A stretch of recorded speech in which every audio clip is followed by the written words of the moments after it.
So this is just a question about my own practice and where it's coming from, what it's made up of, which I believe I said that I will do at the beginning of the week, and the moment passed and I never did it. But someone's curious, and I think it's probably quite a good thing just to give you a sense of that. So part of the question was, is this receptive way of teaching Satipatthana something that's taught in Burma, or have I sort of added things on to what I've learnt in the Satipatthana context? Have I sort of added things that I've learnt, say, from Shenpen Hukam or others? And is it different? Is what we're doing different to Mahamudra and Dzogchen, which are also very receptive? So yeah, the receptive approach is taught in Burma. I don't think it's taught as much as a method that has a very strong effort connected with it. In fact, the teacher I mentioned, U Pandita, I sat with him a couple of times in Britain, and very strong effort. I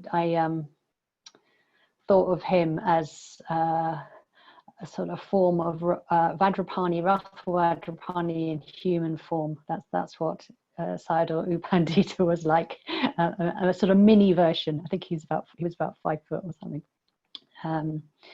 Anyway, very strong effort. So the receptive approach is a branch, but it's a smaller branch, and that is what I learned in Burma.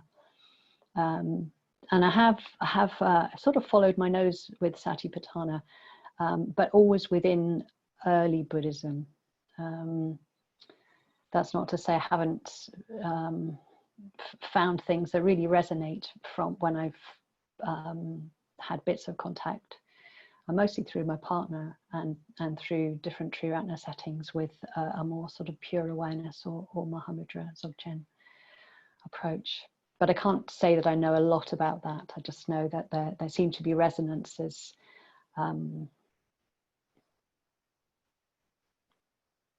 Yeah, so that's largely where I've come from. Is just following my nose and picking up bits and pieces, and then from different teachers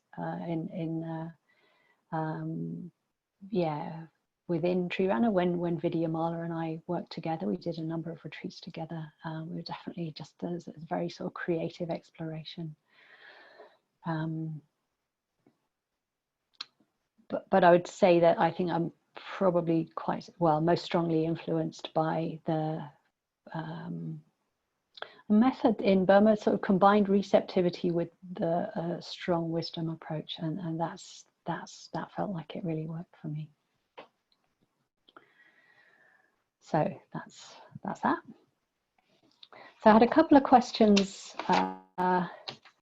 about suffering in relation to the world, in relation to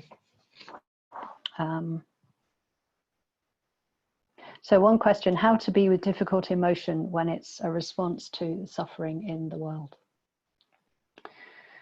And particularly, I think when from the questioner's experience of it setting off quite a lot of suffering in her, finding it quite difficult to be with that in a balanced sort of way.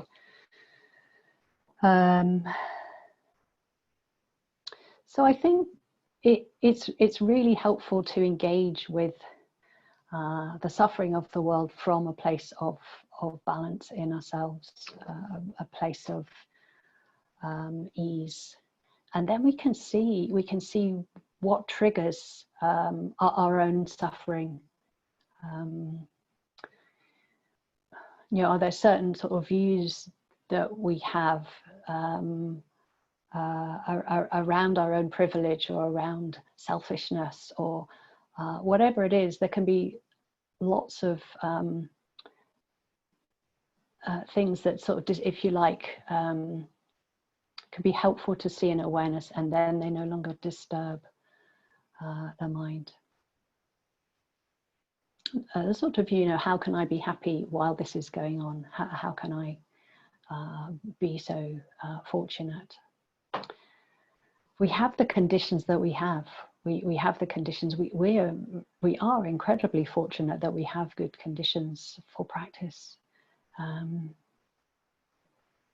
So it's how do we make the most of those conditions in order to be able to really effectively reach out into the world.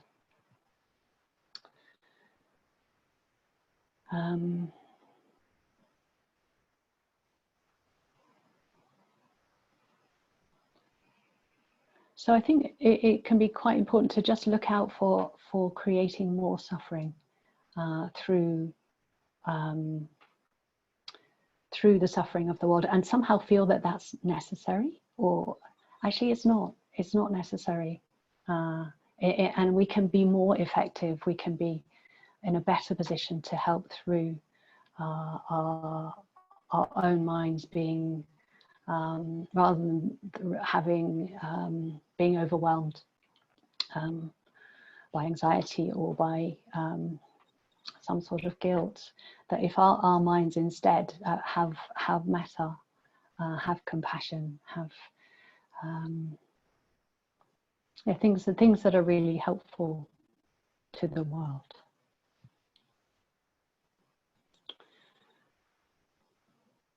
So then there was another related question to that. Could I say something around the process of what we decide to act on?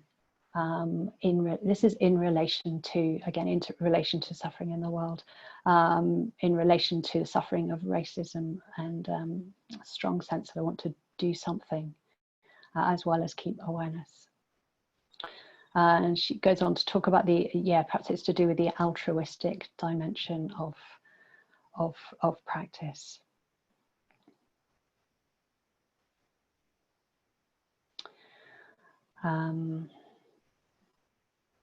So what I thought here,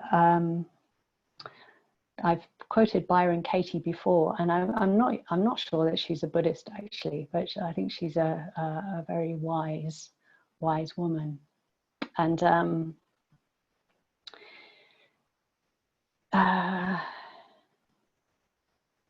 yeah, well, I'll just read you something that she says, because I think it's relevant. She says, a question I often hear is, if I do the work, if I work on myself and I'm no longer fearful for the planet's welfare, why would I get involved in social action? If I felt completely peaceful, why would I bother taking any action at all? My answer is because that's what love does. The fear of not being fearful can be one of the biggest stumbling blocks for people. They believe that without stress or anger, they wouldn't act. They would be passive. Whoever left the impression that peace isn't active has never known peace the way I know it. I am entirely motivated without anger. The truth sets us free, and freedom acts. So I think there's a lot in there. There's a lot in there, but perhaps it just, the main thing it points to for me is that we can. There isn't a conflict, if you like, between being deeply peaceful or loving or calm within ourselves, and the desire to act out of that. Actually, I think it's very consistent. Actually, we want to act out of that, as Byron Katie says, because that's what love does. There's a desire to help, and we're really well placed to help from that. I was thinking this morning when I talked about craving, particularly about craving in the meditation. A little phrase from U Tejaniya. He says, "Well, wisdom wants too." So it's not that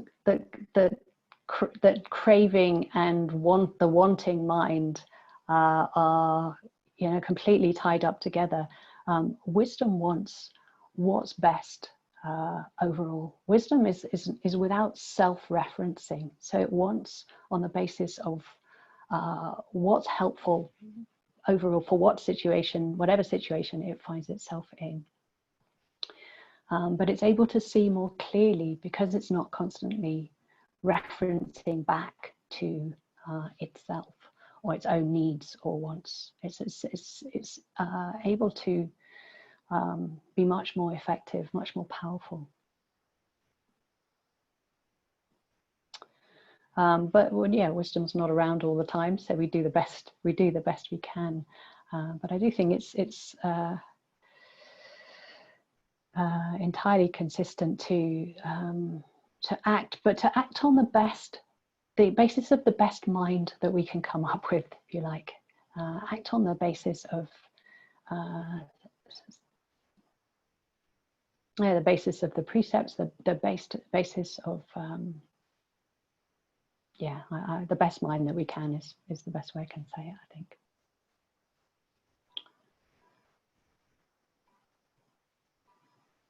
Okay, are there any questions from the floor? Yes, we've got one from Fee Clark. Sorry, who? Fee Clark. Okay. Yeah, that's a different one to the one that you sent to me, Fee, is it? Hi, yeah, thanks for responding. It was just sort of following on from, can you hear me? I can hear you, I'm looking, there you are. Right. Yeah, wanted to see you as well.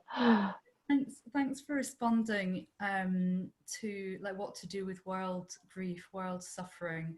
And you said about questioning our thoughts around guilt over privilege or whatever else. And I think I came across something in my meditation a couple of months ago, which I realized had been holding me back. And it's a deep belief that I know isn't true, but knowing it isn't true doesn't seem to be enough. And it's knowing that I don't believe that I deserve to be happy, even though I know we all deserve to be happy. So now that I'm aware of that, I still don't really know what to do with it, because I know it's not true, but I don't really know it's not true.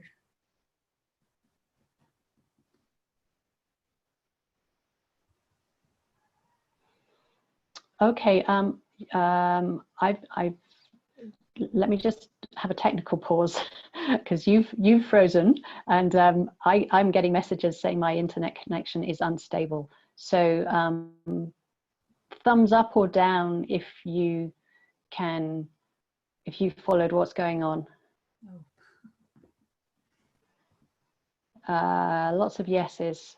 Yeah. Okay. So generally, are you back with us, Fee? Yes. Yes. Okay. So my internet connection is a bit unstable, so things went a bit funny, and then you froze. So you were saying, if I just paraphrase it, you were saying that even with having recognized that deep-seated belief, it's still there. So what to do? Is that it? Yeah, that's it. I mean, I know it's not true. I know we all deserve to be happy, but I still don't know it enough. Yeah. So every time you catch the tail of it, or every time you catch a glimpse or a feel, get to know it. Get to know that you might catch the thoughts, you might catch a feeling, and there'll be a whole sort of cluster of sort of signs around that belief. So it's a question of being able to sit with it more when it's there. You don't need to go sort of chasing for it, but knowing it on a thinking level, it doesn't necessarily cut it, but knowing it from all sides, and each time, if you can recognize it with some degree of right view, it's simply a view. It's a view in the mind. some views are more or less true, some views are completely untrue. In a sense, it's a view, it's a thought. It's not necessary. Well, we can see it from all sides, and we can also recognize it as thoughts arising, feelings arising. So there's less sort of. Oh, I think you've frozen again. Or, Have I? I'm here. yeah, actually, good. Yeah, good. So there's less of a sense of needing to try and sort it out, trying to make it not be there. There's more sense, okay, there's that view, and you're learning to sort of hang loose to it a bit, rather than try and make it go away, sort of banish it in some way, or make yourself not believe it. It's like, okay, there's that view. I do appreciate everything you're saying, except that I think it's more like the wallpaper that you never notice. So I only discovered this about 2 months ago, and I think it's been there since forever, you know. So I'm not pushing against it. If I'm with it, when I hear you speak now, I can bring kindness to it, you know. It's like belief needs kindness. I suppose what I'm saying is that 2 months ago you didn't know it was there, and now you know it's there. So it's going to be easier to recognize without chasing after it. The first time is going to be the hardest. It may be that it continues to sort of influence you, but it's possible when you just do catch the flavor of it, to get a bit more familiar. But yeah, I think that first time was it hasn't got a chance. Now you've seen it. Now the first time. Before that, it was in there. It was sort of running the show in certain ways, but it can't do that to the same extent now. Yeah. Okay.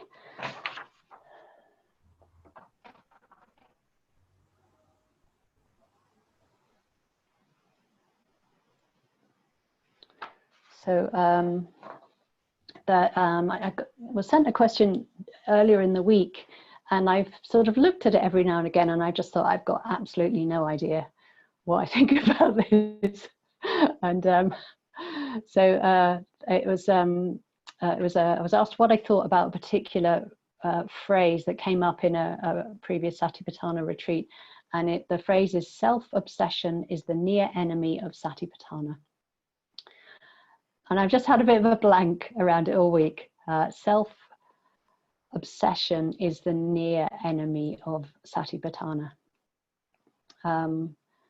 So I guess what it's saying, this just came to me today, is that if one is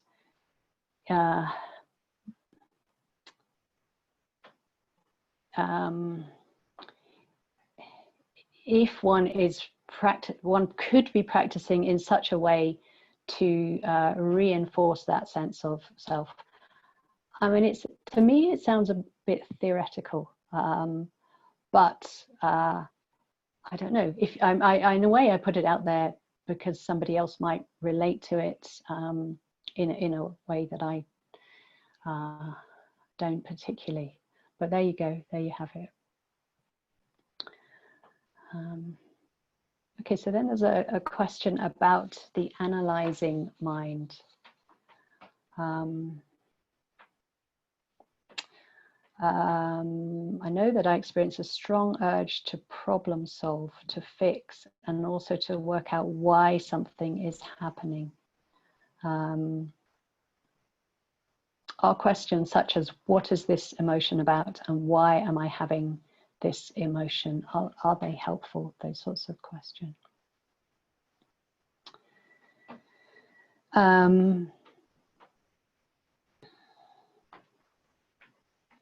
So I would say that these are more discursive type of questions. In a way, they're going to probably lead to more thoughts rather than point you to your direct experience.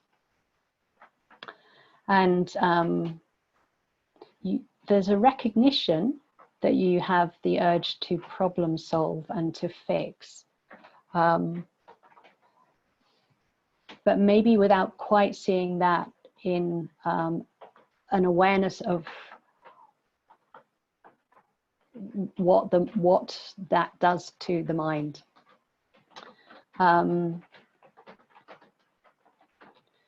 So when we're looking to be aware, we're looking not in a way for that's we're looking for thinking to be the object in awareness rather than to actively think, and especially in terms of trying thinking away to a solution. So really, I think it's what I was saying, I think this morning, let awareness, and if you're aware and you have some degree of right view, then that's all that you're needing to do at that point. There is a time for questions. There is a time when the mind, often when the mind is quite quiet. It can be helpful to drop in quite a simple question, but it's a question that points you towards awareness. It points you towards the mind rather than into a thinking about or a more discursive loop. So you might drop in a question: what's the mind knowing? What's the mind knowing? And that will include whatever the emotion is.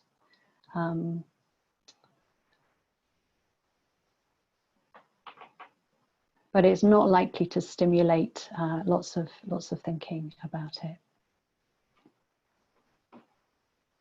So I'd say maybe just recognize that desire to analyze, the desire to think about every time you notice it.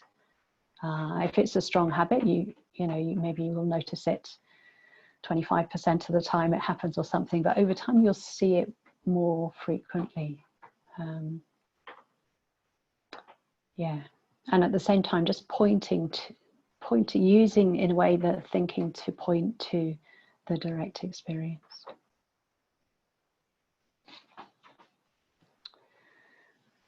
Anything else? Davy, we've got one from Deirdre. Yeah. Great. Hello. Hello. Keep waiting. Okay. There you are. Okay. It's surprisingly difficult to see with 25 little. I understand. Don't worry. Well, actually, I think you've answered it already in the last question. I'd be a bit of a thinker as well, but also I've found the receptive practice really interesting and really useful. And was arrested by this self continually constructing itself idea, because I was a bit like, yeah, I know that's the theory, but I don't think I've ever observed it. And so I've now kind of observed it, I think. Right. Tiny bit. And that kind of made me think of this whole idea of reflection, just because I have a lot of reflection images on my shrine. But as I am a thinker, I suppose the question that kind of came up for me was like, and this is possibly just I think you've answered this, it's just like trying to keep it clear in my mind. So in that moment, if things are quite still, are we still able to contemplate from that position, because I'm aware that in a way we're just trying to really know the mind and sense into just keeping that broad awareness, but so if you went into more the reflective mode, or wanting, with the mind's quite still and you decide you want to reflect, it's going in a slightly different direction. It's a completely valid practice. It's a very good practice to do, to reflect on the Dharma from that position of stillness. But what we're trying to do here is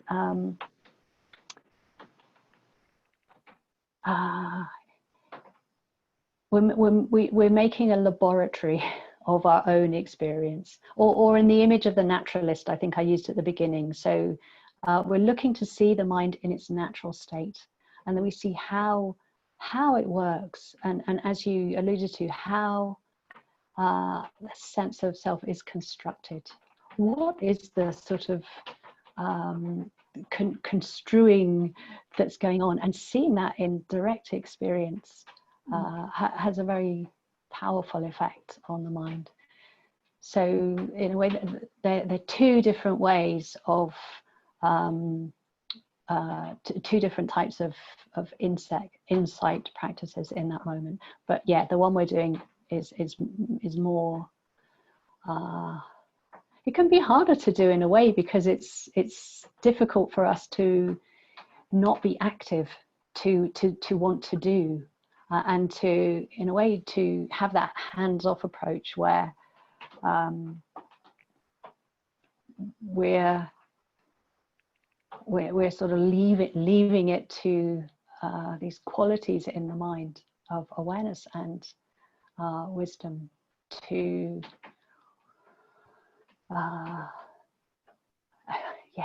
allow things to be put together, allow things to be seen.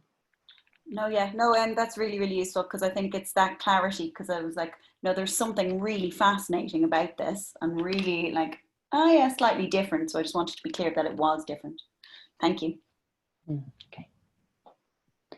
All right, so we've got a couple of minutes. So okay. we've got one from Imogen. Okay.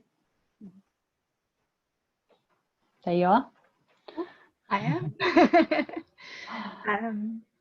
Yeah, I was wondering, I love this morning on aversion and craving, and I wondered if you could say anything about fear in relationship to aversion and craving, and kind of how it relates in.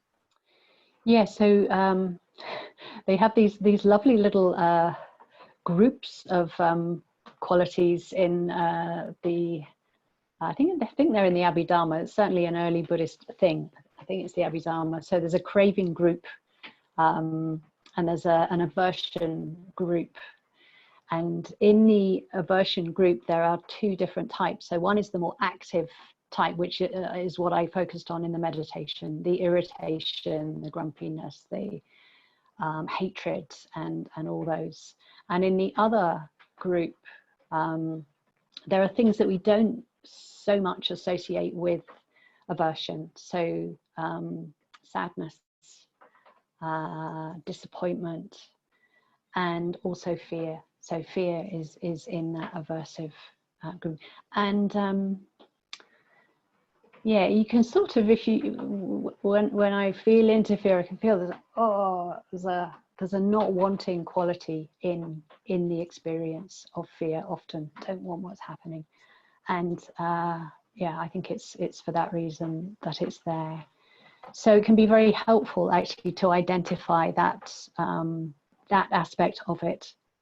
That's okay. Feel the aversion in a funny way. It can make it feel more manageable in a slightly way that I can't quite explain, but it does often. Yeah.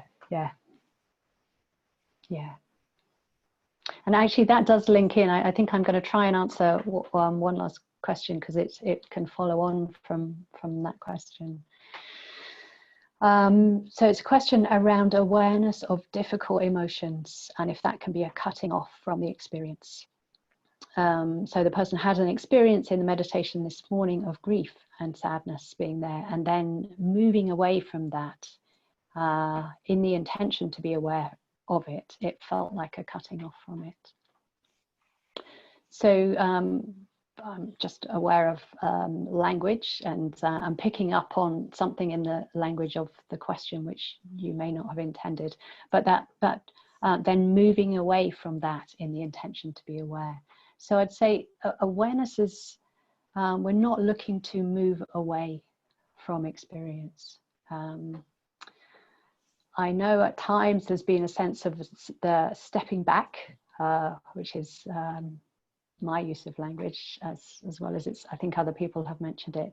But we're not looking to separate from the experience that's being had, but to see if it's possible to see it more clearly, and with right view that can shift the perspective slightly. So there's slightly less, there's a different sort of involvement. So I think often when we're aware with some degree of either craving or aversion in the what I'm calling the observing mind, or the aware mind, or the knowing mind. Lots of things we can call it. So if there's a bit of wanting or not wanting in relation to that sadness, that will have an impact. If you bring that, there will be some awareness there, but there's something else which is maybe going like that, then that'll impact. But I think also, just what I was saying just before about sadness being part of the aversive group, sadness, there's something in sadness often that doesn't quite want what's happening to be happening, something of that nature in it. And so bringing awareness to it can mean some sort of relinquishment of part of the experience. If we don't notice that subjective relating to it, or that identification with the sadness, it can feel like a bit of a diminishment of the feeling. I think this is a really, really big subject, and I don't really want to have the time, but haven't got the time, but I just want to say one last thing. It's a little story I heard in being on retreat in Beatenberg in Switzerland. And it was about one of the meditation teachers there, and he had recently lost his wife, and they were both in their 40s. And he said, you know what, I know all the theory. I know how to practice with this, but you know what, I don't want to. I want to, he just, it was too big, too raw. Felt too important. It was one of those really important ones. So sometimes it's like that. Sometimes actually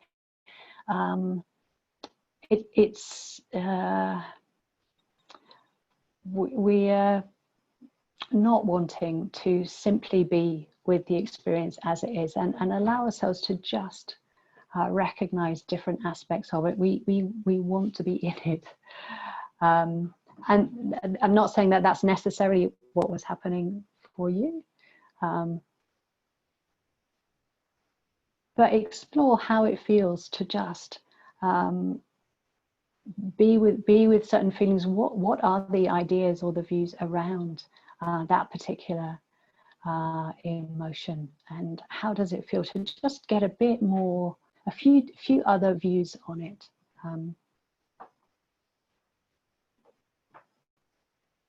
And be curious perhaps about what is it that around the cutting off thing, what does that feel like? What is that about? Being open to the whole experience rather than perhaps focusing on one, the sadness in itself, because there will be other things going on. Okay, so I think there was just one question I didn't get to, but I can write to that person. So, good, thank you for the questions. Let's sit. And yeah, we've got about 25 minutes, so we'll just sit until dinner time.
Okay, so I've got another few lines from Byron Katie. So this is about attachment.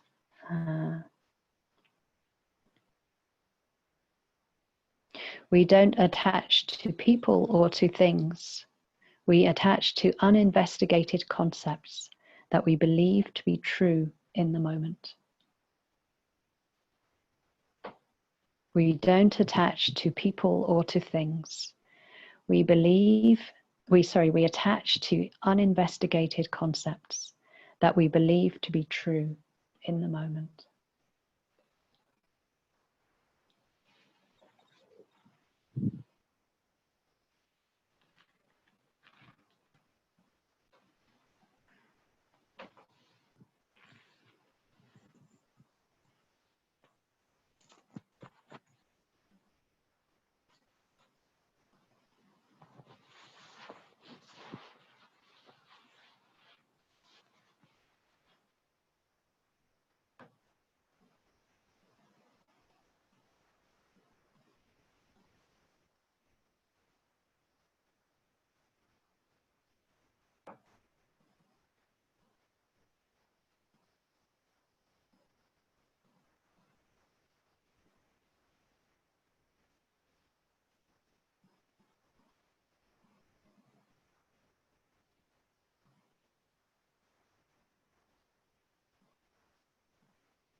Okay, so see you hopefully a bit later at 8 o'clock for a sit with a simple ritual around that.